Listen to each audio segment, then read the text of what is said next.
بندہ خدا یہ کہے کہ یہ جسم میرا، یہ باڈی میری، یہ زندگی میری، تو میری لائف ہے، میری مرضی، میں جیسے گزاروں۔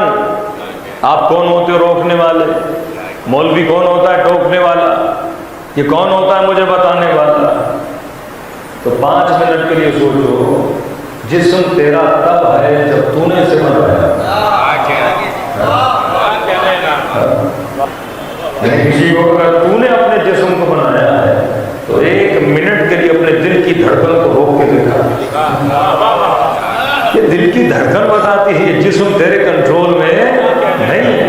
ہاں اگر تو نے بنایا، تیری ملکیت ہے، تیری انویسٹمنٹ ہے، تو پھر تیری مرضی، تو جس طرح چاہے اس کو اسی طرح استعمال کر۔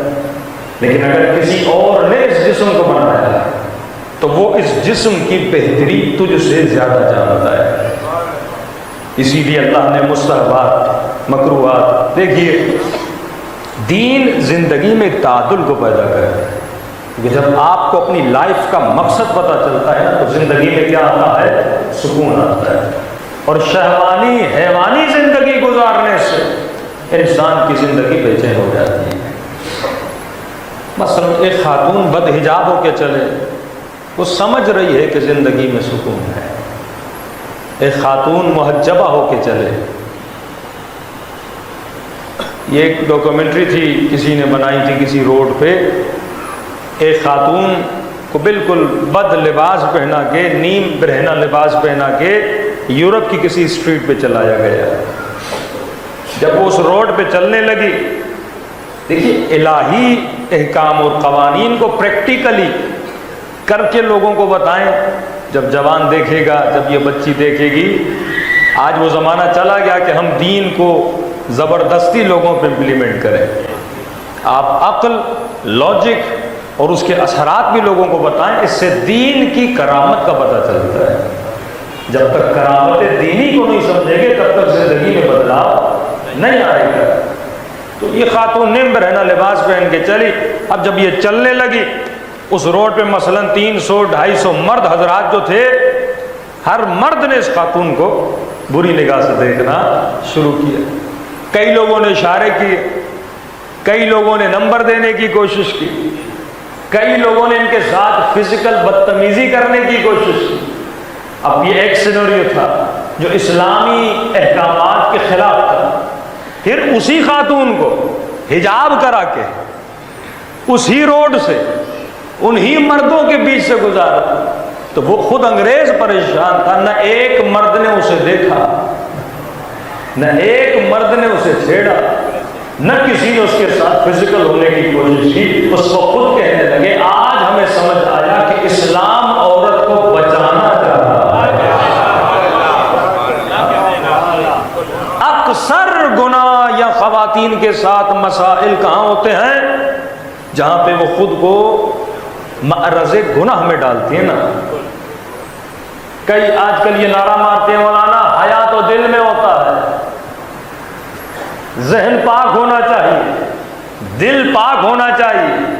پھر یہ مثالیں دی جاتی ہیں، فلاں برقع پہنتی تھی وہ بری تھی، فلاں یہ کرتی تھی وہ یہ تھی۔ یعنی اس کو اگر مثالیں بھی ڈالنی ہیں تو بری مثالیں ڈھونڈنی ہیں۔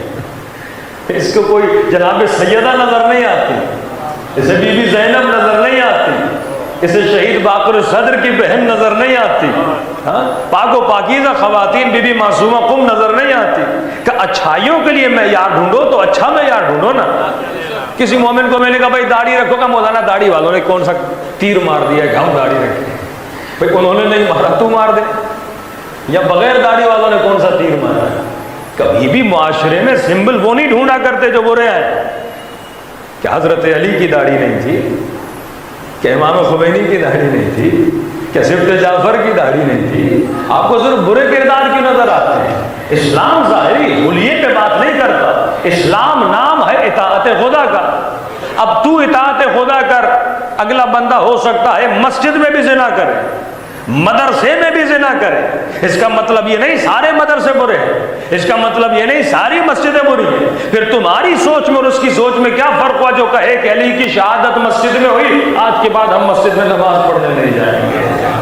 یہ جاہلانہ سوچ ہے۔ معلوم فرماتے ہیں مومن حکیم ہوتا ہے، حکیم دین کی حکمتوں کو سمجھتا ہے۔ کچھ ایسے مسلمان جو حکمت آئے دینی کو نہ سمجھے اور انہوں نے اپنی زندگیوں کو تباہ و برباد کر دیا۔ ایک داڑھی والا بندہ، ایک سر پہ امامہ رکھنے والا اگر کوئی غلطی کر دے کہتے سارے مولوی برے ہیں۔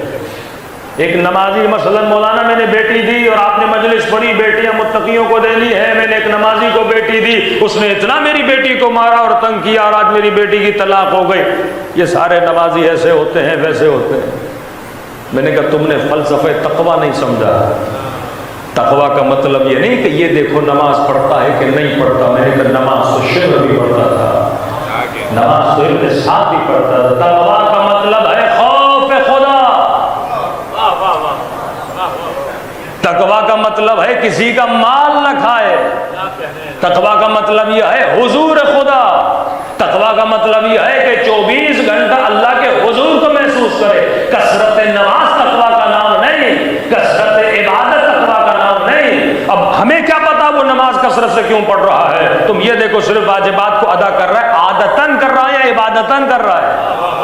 کئی چیزیں ہیں، کئی لوگ دیتے ہیں نام و نمود کے لیے، لیکن خوف خدا کا پتہ کیسے لگانا ہے؟ معصوم نے فرمایا معاملات سے پتہ چلتا ہے، ڈیلنگ سے پتہ چلتا ہے۔ اسے پیسہ دے، اس سے پیسہ لے، پتہ چلے گا اس کے دل میں خوف پروردگار عالم ہے کہ نہیں ہے۔ اگر معاملات صحیح نہیں ہے، نہ یہ اللہ والا ہے نہ علی والا ہے، ایسی نماز اس کے منہ پہ ماری جاتی ہے۔ تو فرمایا اے مومن صاحب حکمت بن، دین کے جتنے احکامات ہیں وہ حکیمانہ ہے۔ چھوٹی سی مثال دے رہا ہوں، مولا علی کا زمانہ ہے، رسول خدا کے جاتے ہوئے کئی عرصہ ہو گیا، اسلام فتح ہو گیا، مسلمانوں کی اکثریت، مولا علی اب حاکم بن چکے ہیں، یعنی چوتھی خلافت کا زمانہ۔ ایک شخص آیا، اس نے مولا علی پہ اعتراض کیا کہ یا علی آپ نبی کی سنت پہ عمل نہیں کرتے۔ امام نے کہا کون سی سنت؟ کہ نبی کا فرمان ہے اپنی داڑھیوں کو یہودیوں کی طرح نہ بناؤ، داڑھیوں کو خضاب کیا کرو۔ یا آپ رنگ برنگی داڑیاں دیکھتے ہیں نا مفتیوں کی، کہ داڑیوں کو خضاب کیا کرو۔ خضاب مطلب داڑھی لال ہو جاتی ہے، مہندی کا خضاب کریں گے آپ۔ امام نے کہا تو صحیح کہہ رہا ہے، رسول خدا کا یہ فرمان بھی ہے اور نبی نے فرمایا بھی تھا کہ اپنی داڑھیوں کو یہودیوں کی طرح نہ بنایا کرو۔ امام نے کہا اس زمانے میں ہم اقلیت میں تھے، یہودی اکثریت میں تھے۔ مثلا اب مثال دے رہا ہوں، مثلا عباس ٹاؤن میں مثال دے رہا ہوں 20 گھر شیعوں کے مثال دے رہا ہوں، اور مثلا 100 گھر وہابیوں کے، حالانکہ برعکس ہے جہاں اکثر شیعہ ہیں، مثال دے رہا ہوں، مثلا 20 گھر شیعوں کے ہوں، 100 گھر وہابیوں کے ہوں۔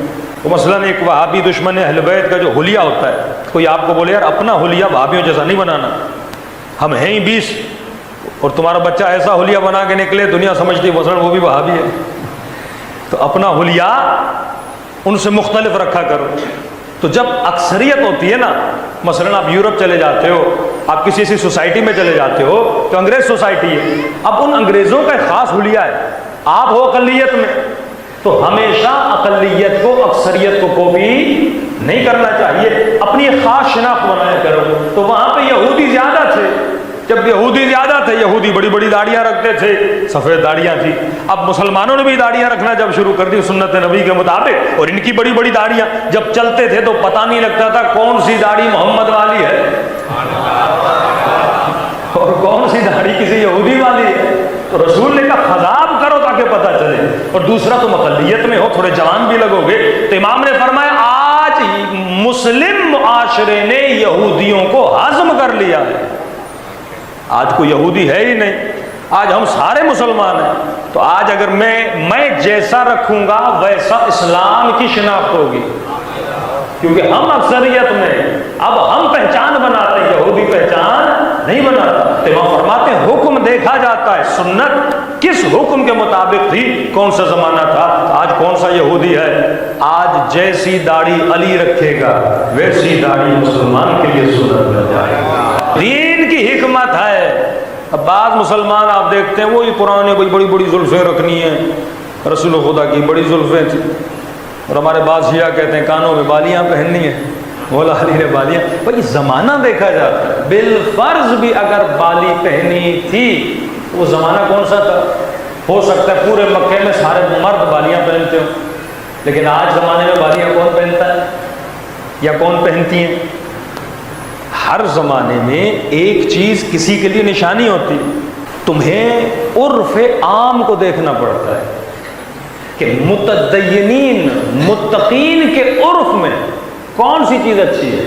عرف عام سے مراد بھی فاسقوں کا عرف نہیں، جاہلوں کا عرف نہیں۔ اب بندہ مثلا انگلینڈ چلا جائے، امریکہ چلا جائے، کینیڈا چلا جائے، مولانا آپ نے کہا تھا جو عرف عام ہو وہ پہنو، تو یہاں عرف عام میں مثلا خواتین دوپٹے نہیں پہنتی اور مرد جو ہیں مثلا ایسے کپڑے پہنتے ہیں، تو مولانا ہم تو عرف عام کو فالو کر رہے ہیں۔ نہیں، کن کا عرف عام؟ اتقیاء کا عرف عام، علماء کا عرف عام۔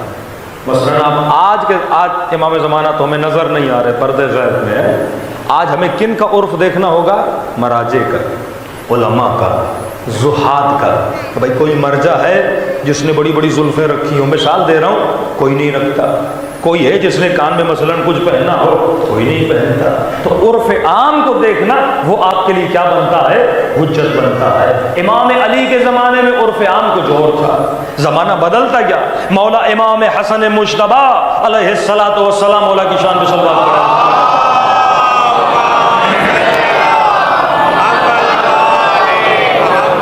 دیکھیے کس طرح ظاہری لباس بدلتا گیا ہر زمانے کے ساتھ ساتھ۔ مولا حسن کا زمانہ ہے، بندے نے آ کر امام حسن پہ اعتراض کیا کہ مولا حسن آپ نے اتنا بہترین لباس پہنا ہے،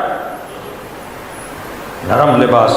اس زمانے میں کاٹن بہت مہنگی تھی، امام نے پیور کاٹن، بالکل نرم کاٹن کا کپڑا پہنا ہوا تھا۔